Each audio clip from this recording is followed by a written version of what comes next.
Good morning and welcome back to my channel. My name is Caitlin. This is KTXX22 Reading. And how the hell are ya?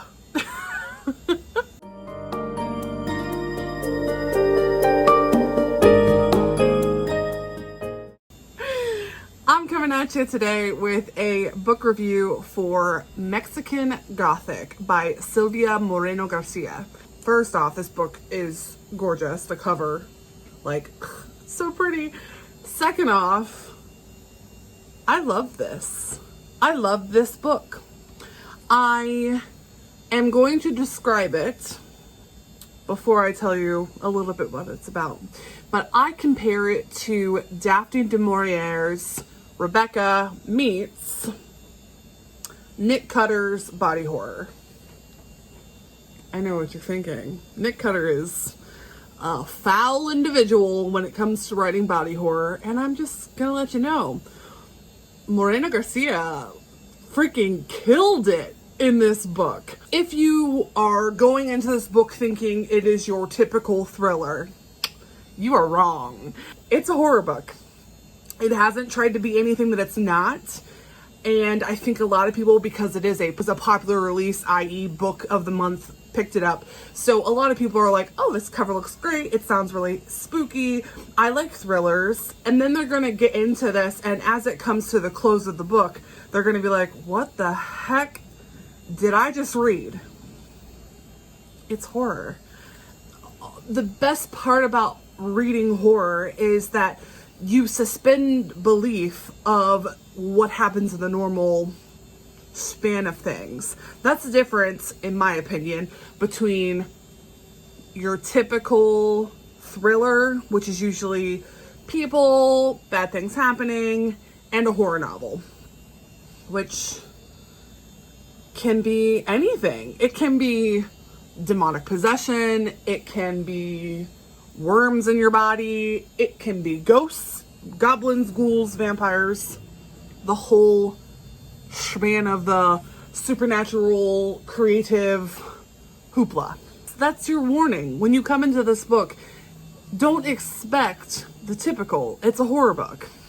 Secondly, Moreno-Garcia slays in giving us spooky, ominous. The atmosphere of this book will just make your skin crawl. And then she's got this fabulous main protagonist, Noemí. Noemí is amazing. She is, it's set in the 1950s first. She's a Mexican city socialite who comes from a very well-off family who is, trying to be an independent woman. independent, baby. Like, she is trying to be about that life. And daddy just wants to hold her down. But he tells her that if she goes and checks on her cousin, Catalina, who was married the previous year and now lives in a remote village far away, but she sent this weird letter. And so Noemí goes, okay. And he says, well, if you do this, I'll let you go to the university that you want to go to. And she's like, pack my bags, bitch. I'm out of here. She is just a really vivacious character. She knows what she wants, she knows what she likes, and she's about that life. And so she takes it upon herself to go find out about Catalina, who is, yes, her cousin, but she's basically like a big sister to her.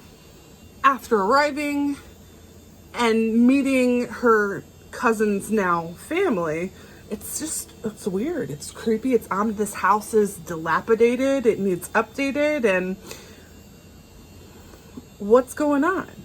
Is her sister sick? Is she having hallucinations because she's sick? Or is there something more sinister at work? And that's, the briefest of synopsis that I would want to give, because I don't want you to have any more information. I think that this book is creepy and eerie, and the further I got into it, the more invested I was. I will say that there is a trigger warning for attempted rape, because one of the characters is a capital C-R-E-E-P, creep. So I'll give you that one. But other than that, it's a horror book and it's fabulous. I loved the ending. I loved how it all came together, and it leaves you in that place when you finish the book where you think, is something else going to happen? Is Silvia Moreno-Garcia going to give us a sequel? And if not, totally cool, because then you've got your own inner workings and like creepy going on. I will also give you a recommendation if horror is not your jam.